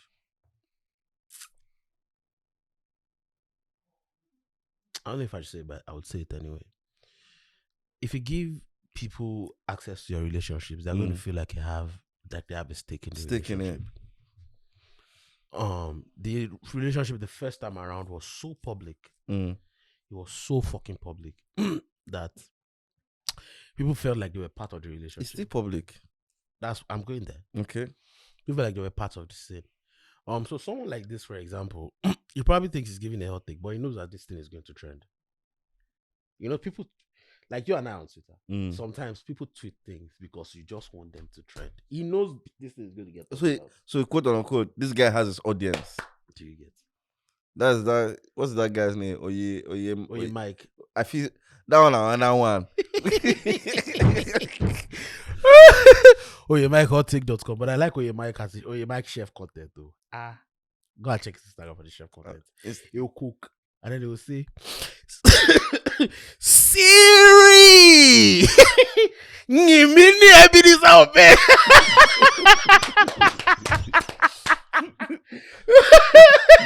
It's always those classic songs. I mean, I don't follow the. I'm not. I thank God for my life, You know why? Because how I'm able to disconnect from a lot of the shenanigans around this industry. And bro, we know there are a lot. Oh, I think people need to understand that people in the industry, the only thing they only talk about 0.5 of the percent. Bro, like I feel like if I have to talk, I'm as well. Industry people knew about this relationship way bro. Like if I have to talk, I'm as well say everything I know. Yeah. Not be giving cryptic. Yeah. And if I cannot say everything I know, that's just boundaries. Like there are certain things that you shouldn't do. But I'll just fucking shut. It's also about boundaries. For example, if you work in the music industry and you are given this type of hot take, you get the reaction when they want to promote certain things. They'll contact you, but respect is not going to be there as much because you're just butting into things that don't concern you. Bro, I feel like people need to understand those things. That's one. Number two, I don't know if it's healthy again because I feel like Davido and Choma are probably not the people that put their relationships out there in terms of like updates to the public as much. I feel like it's people around around their that circle just record it, and for some reason these things find a way to end up on the internet. I'm not sure it's the healthiest thing to do. So, like this so does it have a way? Do you think he should control the level of cameras around him? Yeah, I think so. But I wish. See again. I wish I cared. Fair enough, but I don't know if you understand what I'm saying. So I'm not even talking about it from the perspective of like caring about like the situation around it. I'm saying it from the perspective of the older I get, the more I value relationships because they're very hard to build. And if two adults in this particular situation, they've been together for a long time, I think. At least 4 years. Yeah, for 4 years. They broke up for like 2 years, maybe a year or thereabouts. They have a kid together. It feels like David really, really loves this girl. Like he wanted to marry her at some point. Bro, there was assurance. The hashtag don't come out before now. Assurance 2020. Like there was conversations. People, I remember you went on the radio station. And people were talking. Are you going to invite us to the wedding? Like there was those conversations. Active conversation. Yeah. And I just want people to understand that public interest in a relationship only does negative things to the relationship. It does nothing positive to it. And I'm rooting for them this time. I really hope they get it right because if they find a way to come back together, then that means there's definitely something. It's very hard for people to find a way to come back together. Another public relationship that crashed recently, Orishefemi Fash, Nabila Fash. Bruh. Like public relationship. Like this one is you saw what happened. You saw what happened on that wedding day now. It was a competition between whose wedding pop passed because I think them and Banky got married the same day. Yeah, I think so. It was battle of the hashtag now. That's crazy though. Then one became quiet. And what's this obsession with people wanting their weddings to trend? Like, why are people like? I had this conversation with someone very important to me recently. Like, why the fuck are people so obsessed with their relationship being in the public eye or their weddings trending on social media? Why? I mean, I don't mind putting out my celebratory moments out there, but what's the motive? You get? Is the motive for documentation or just celebratory or to generate buzz or what's the buzz meant to achieve? What's the buzz meant to achieve? Like, am I going to do this wedding? Now, if I do this wedding, maybe the way we package it and everything now, I may start getting jobs to become a wedding planner, or you get, or you understand what I'm saying? I do. But me, I'm not against putting out. I mean, when I get married, I feel like me way we say feel like say I did quiet, you go loud small. I mean, you I think the person that's going to get married out of all of us that's going to be quite loud is Excel. Oh no, that one a carnival. Yeah, I think Excel's wedding. I think he doesn't know how to. Excel loves loud, generally. No, loud loves Excel. No, I think he loves loud. No, naturally. loud loves Excel. What does that mean? So, just like you say, he loves this thing. Yeah. That lifestyle, right, is attracted to who he is as a person. Yeah, I think But for me, I could just get married and nobody will know. Like I don't feel like so. I feel like I will get married. Yeah. And the people who will know will know. It may be a lot of people, but people who will know. Again, people who will come will come. People who won't know at all will know. People who will know at all will know. And everybody's fine. Like look at Ladipo, for example. Oh, okay. Yeah. Or the other guy. Yeah. Yeah. So that's definitely a very, very valid opinion. So Elon Musk finally took over Twitter. You guys are going to be paying $20 per month for verification. $800 naira per dollar. You not even when dollar was 100. I mean, it's not a lot of money, to be honest. For you, what am I paying? What am I paying $240 a year for Twitter verification? No, it's not. It's $4 or something. No, 20. You guys are any more now.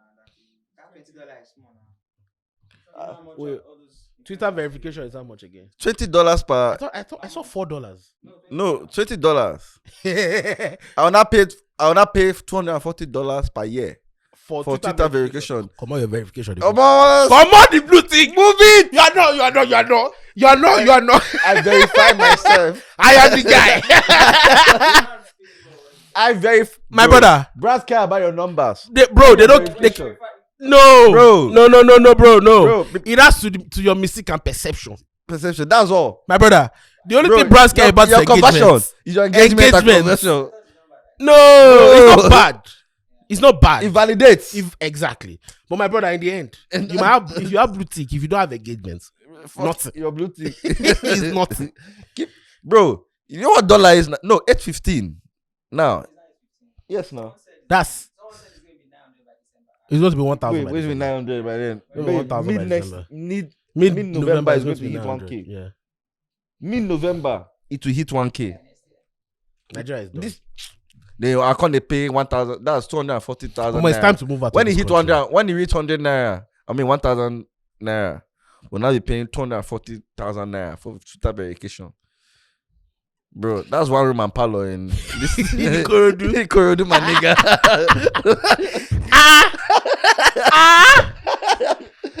That one fucking okay, maybe not Ikorodu, but I mean some parts of Ikorodu. My brother, that's 160,000. That's like 200K now. Yes, now 240. You get mini flats in Ikorodu with that money. Yes, now.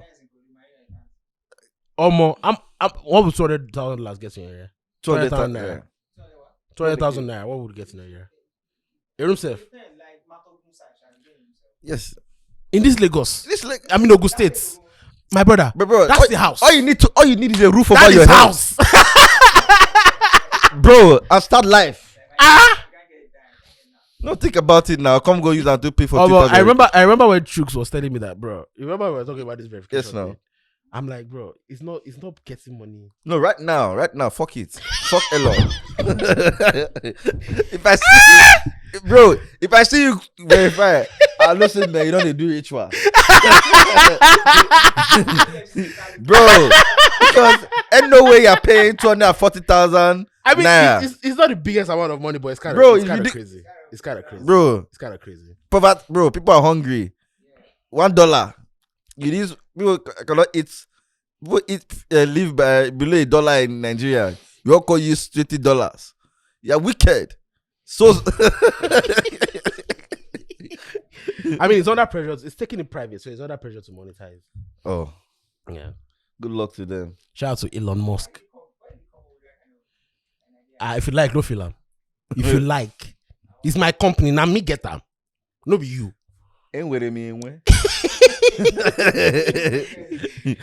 40-something billion. Where they force me buy.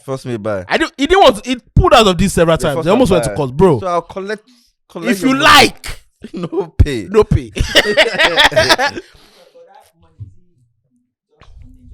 No, everybody. Worldwide. Heruku. So think about how many. Let's say you have how many verified users on Twitter. Maybe like 1 million. Yeah. Verified users on Twitter. You're collecting $20 from 1 million people per month. Did you guys see the video of the Kung Fu kid that was training and people were Video of child kung fu training has gone viral. Viewers are concerned that the exercise is far too intense. I've not seen the video, but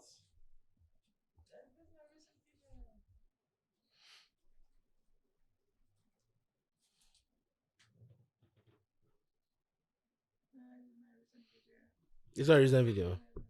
even it's not whether it's not recent or not. Small picking or small picking. But it's a training. But bro, it's their culture. Training.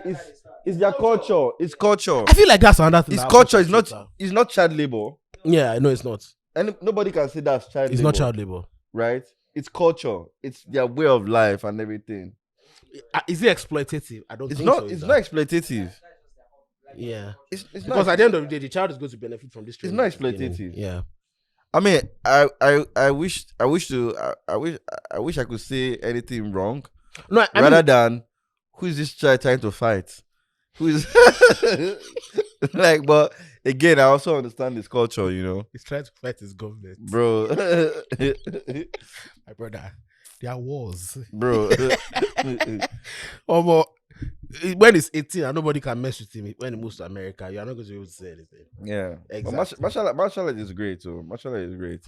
Martial art is great. You know, I used to do taekwondo. Have I told you that before?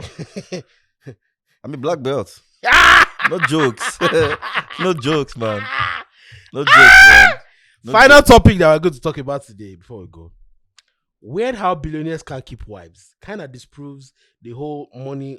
Well, all women are only after money trope. We're all at the mercy of aging divorced men who haven't a good idea in more than a decade. Who haven't had a good idea in more than a decade. That's what the person said. Again, you don't care. I wish I cared.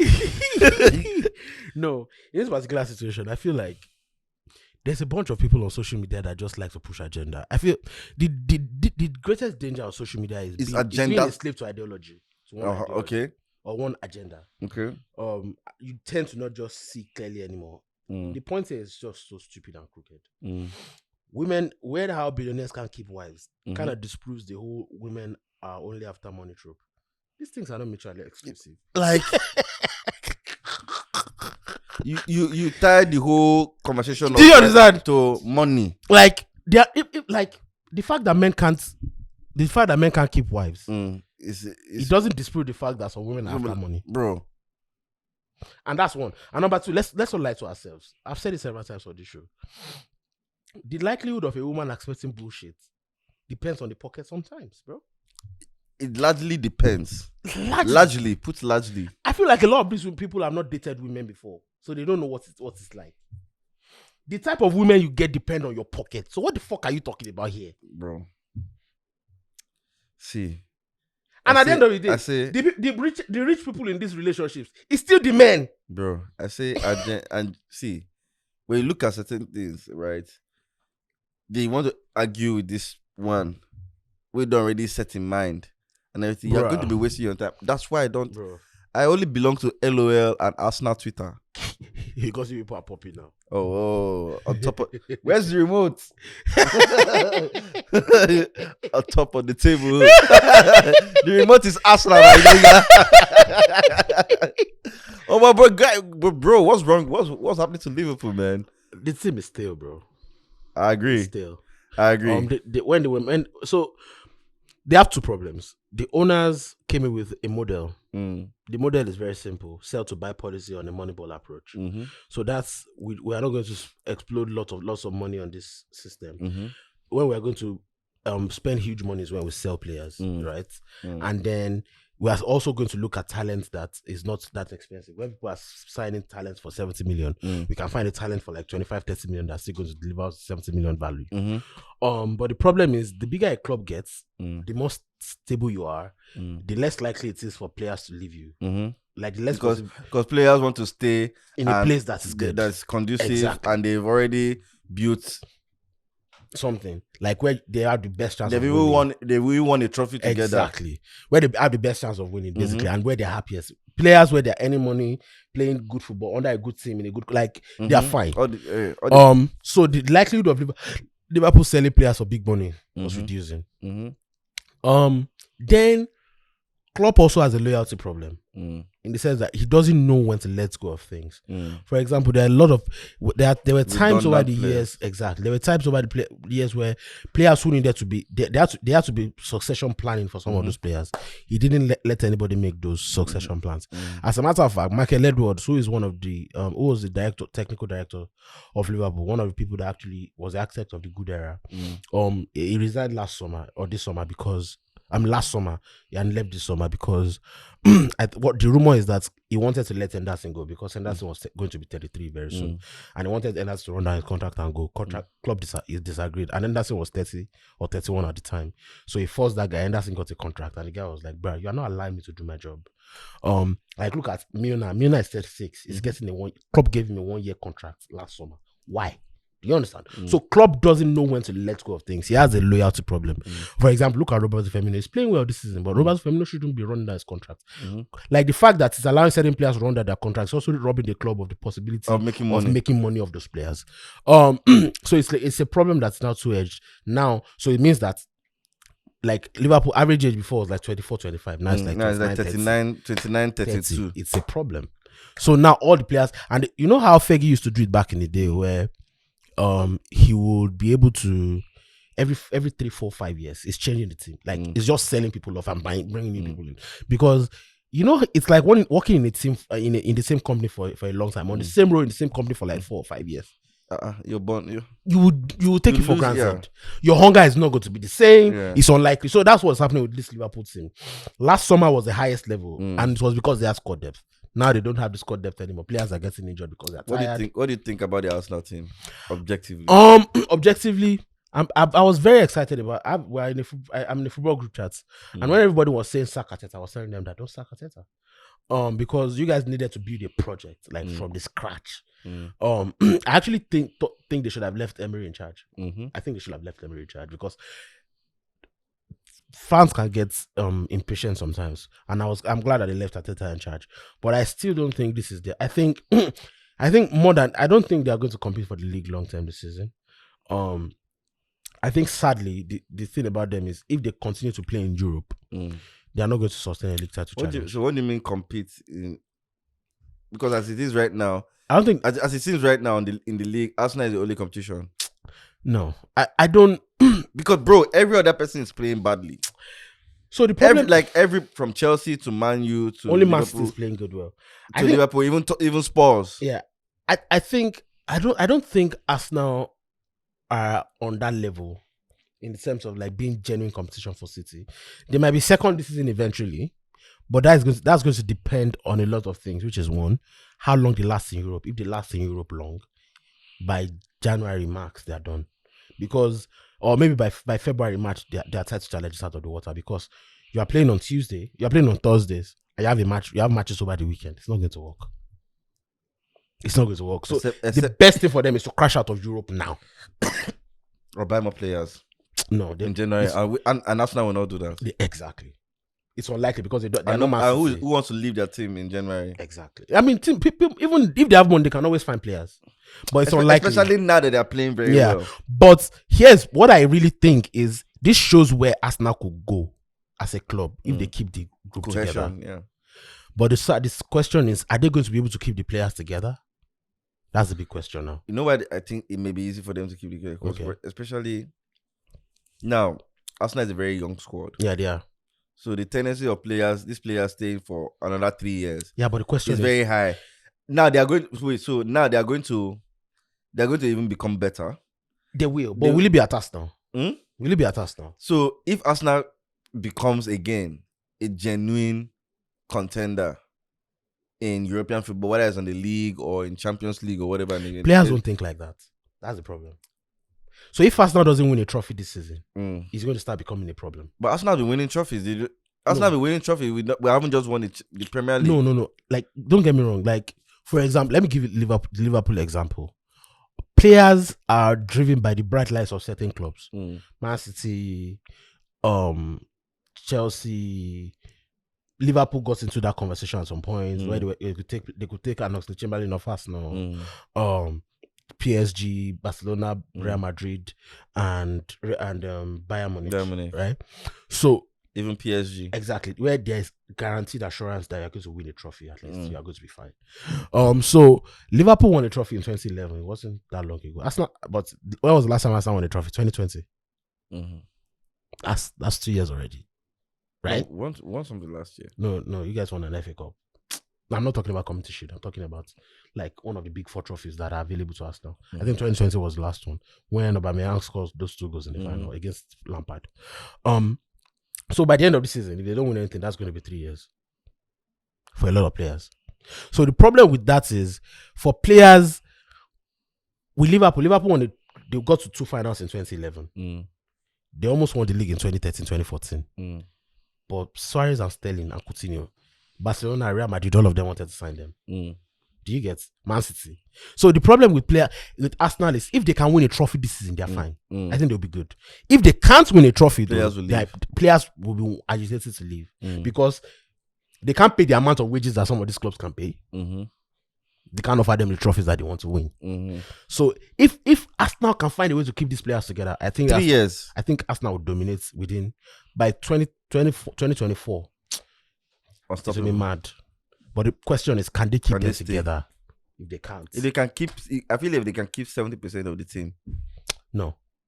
I feel like the way Arsenal is right now, the good thing about them last season was they just needed to add parts like Gabriel Jesus in the right places because some of the parts were already there. Saliba, Gabriel Jesus, all of these players. They had been building this squad for like 2 or 3 years. So now, if you take one of those parts out, like Liverpool, Suarez went out of that part.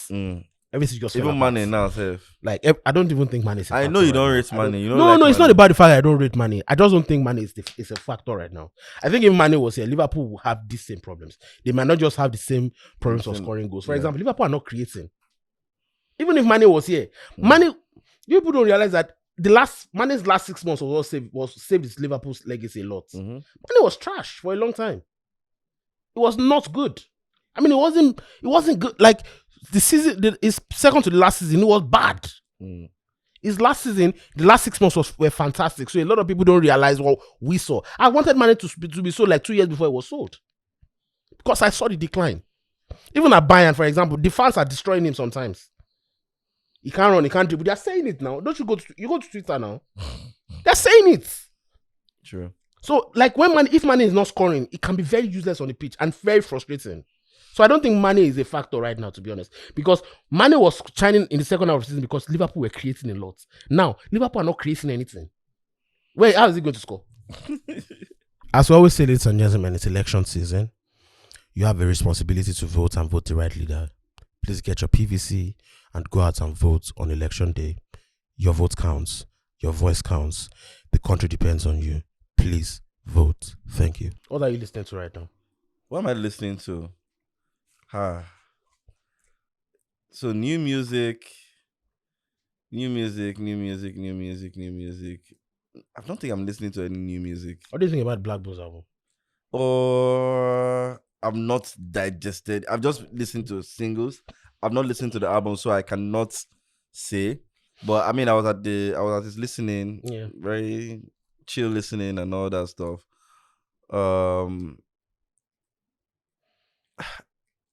I don't know if I should say this, but I'm really not too much interested in a lot of music that is being released right now. I don't know why. I don't know why, but I'm sure you understand what I mean. Yeah. But it doesn't take away the fact that a lot of good music have been dropping. I think I'm more interested in discovering new artists, right, than listening to maybe what a Black Bones will drop, because I already know what is going to be dope. You get? I know if Wiz is dropping today now, I know the euphoria and everything is going to be cloud and this form of objective reception or whatever. So I'd rather just take my time to listen to new artists. I think I spend more of my time listening to unreleased music. Artists. Unreleased music, even. Yeah. I listened to the album. I did particularly. Let me just say that I don't think it's as good an album as Sex Over Love. Okay. Why? So first is first. I praise Black Bones. I admire Black Bones because he wasn't meant to be here. I think you understand what I'm trying to say. He was a rapper. Like a lot of people didn't know that. A lot of people didn't know that he had this type of range. He had the pop range. To make it. So that means there's more pressure on Black Bones to reinvent himself constantly than maybe some of his peers. Maybe like even a Fireboy or Joe Boy. Or Oxlade. Do you get his friends? Exactly. Because it's very easy for some of his brands to expire faster than his arcs to expire faster than some of those other guys. So that's one. Number two. So that means that leads me to the second point I'm going to make it, in the sense that I think this is Black Bolt already as a pop artist. It's like his third or fourth wave. Yeah. There was a wave of like Bad Boy Black where it was like blending the rap thing. Yeah, there was Best Rapper in Africa. And there was Best Rapper in Africa, which also tied into like Shut Up era. Yeah. Where it was doing this raga reggae thing, which I think is best era of Black Blues. And then there was the era of Sex Over Love, where it was discussing Commander. and it was singing in a way like Commander, like it was this sing-songy approach. And this wave there was a little this current wave that is on sort of started inside the Sex Over Love, where it's like the music was kind of very rooted in alter pop music, right? A lot of the music that he makes is what I call quote unquote cool kid music, in the sense of people that used to be associated with the alter demographic, they will listen to some of those songs and like them instantly. Yeah. So records like Bling, for example, and some of the other records. So I think Bling is my jam. No, I don't like Bling. Bling, bling, bling. I don't like it. I love that jam. Bro. Fuck you too. It's fine. So I think right now a lot of people people are saying, Twitter is saying it's best album. Of course, Twitter is going to say that, bro, because Twitter is filled with cool kids. Do you get? So it's a demographic thing. And I would say like maybe Black Bones' biggest audience right now is probably on Twitter. I don't think that's a bad thing. I agree. So I think right now the good thing about Black Bones is it perfects things after like one experiment doesn't quite get up to par. So I think the stage where he is right now, I think for example the album I think they should have left it at 10 tracks. If they had left it at 10 tracks, the experience would have been concise. So some of the indifference that some people like me had put into words would not have been there. For example, I like that Loyalty record. I like like two or three more. I like the record with, was it Techno? I like I'll Be Waiting. I like track 11, 12, 13. I think they're fantastic records. What? Weasel. I can't even remember that song, to be honest. I've not heard the album, so I have no so there's a lot of alter R&B-ish type of music on it. So I don't think he's fully hacked it, and I also think he's looking at international markets right now. So the good thing for him right now though is if they can properly market one song, all of these things that I'm saying, they are not going to matter anymore. Bro, all he needs to do is one song. All he needs to do is to go back to uni. I actually don't like that song. Bro. I don't like it. I don't like it at all. Fuck I you. don't like it at all. So at this point, we end this fucking podcast. I'm sorry. At this point, we end this podcast. I'm sorry. On Tolani's fuckery. I think a lot of people appreciate the video, which is a good thing. That the video can make people like the song, but I don't. If the song can crack it, it will change a lot of narratives for him. But I feel like I can see. I would like him to continue this thing on his next album. I think that's where he will produce like an album that nobody will be able to deny. That's what I think. I think it's possibly like a 6/7, 6.77/10. It's not bad. On that song I'm listening to it. Sure you didn't want me. Buddy, no. Oh my god. But shout out to shout out to Black Bulls, man. I wish him all the best. All right. Ladies and gentlemen, there's a song on it that needs a J-Horse feature. I can't remember that song. That song was crying for a J-Horse feature. I'll tweet it. Shout out to Black Bulls. We out.